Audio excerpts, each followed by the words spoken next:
अन्तिममा म जाँदा जाँदै के भन्न चाहन्छु भने मेरो अबको लक्ष्य भनेको तपाईहरु पनि विश्वरेकर्ड राख्नुहोस्, सबैमा क्षमा पर्दिदा छ, अन्तर्राष्ट्रिय अवार्डहरु जित्नुहोस् र यति मात्रै हैन, यदि त्यसले निखार्ने काम र जिम्मेवार लिने काम मेरो भयो र यो भिडियोलाई अन्तिम समय हेर्नु होला र शेयर पनि गर्नु होला। तपाईहरु पनि यदि म पनि विश्वरेकर्ड राखेर सिक्किमको राष्ट्र र दिनको र नेपालीको शिक्षा विश्व सामु चिनाउन चाहन्छु र मेरो नाम इतिहासमा राख्न चाहन्छु भनेर सोच्नु भएको छ भने तपाईहरुलाई म साथ दिन तयार छु।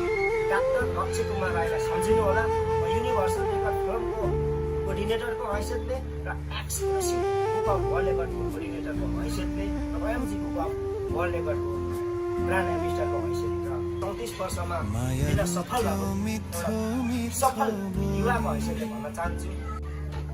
सुनको बाकस जस्तो छ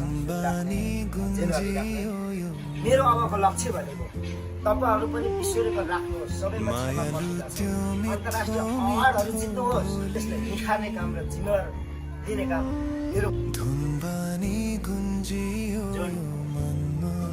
नेपालको इतिहासमा विश्वरेकर्डको आधारमा मल्टिपल वर्ल्ड रेकर्डको आधारमा पीएचडी डाक्टर गर्ने पहिलो नेपाली युवा बनेको छु। दीक्षान्त समारोहको समयमा सिङ्गो राष्ट्रको शिर हो, स्वाभिमान हो र अब अन्तिममा यहाँ नजिक हेर्नु होला सानो बाकस देखाउन गइरहेको छु। यो चाहिँ अत्यन्तै महत्त्वपूर्ण। मैले जीवनमा जति जे समस्या गरे, राष्ट्र हितको निमित्त, परिवर्तनको निमित्त धेरै कुरा गरे, खेल क्षेत्र, पुस्तक लेखन र विश्वरेकर्डको कुराहरूमा एक्सक्लुसिभ वर्ल्ड रेकर्डमा दर्ज भएको छ। यो भित्र के छ भनेर फेरि म तपाईहरुलाई देखाउँछु। म अर्को बाकस खोल्न गइरहेको छु। देख्न सक्नुहुन्छ नजिक गएर kings book of world record.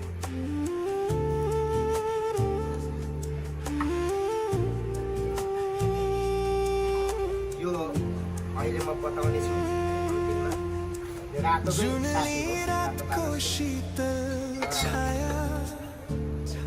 Exclusive world रेकर्डको यहाँ राष्ट्रिय झन्डा यहाँ पनि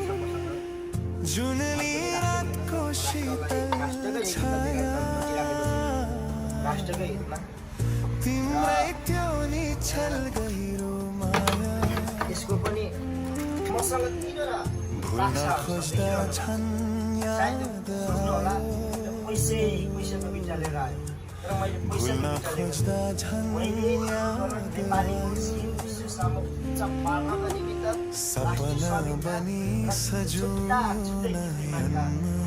गाथाहरू गाथामा सारा देशको लागि समग्र नेपालीहरूको लागि हो भन्ने म विश्वास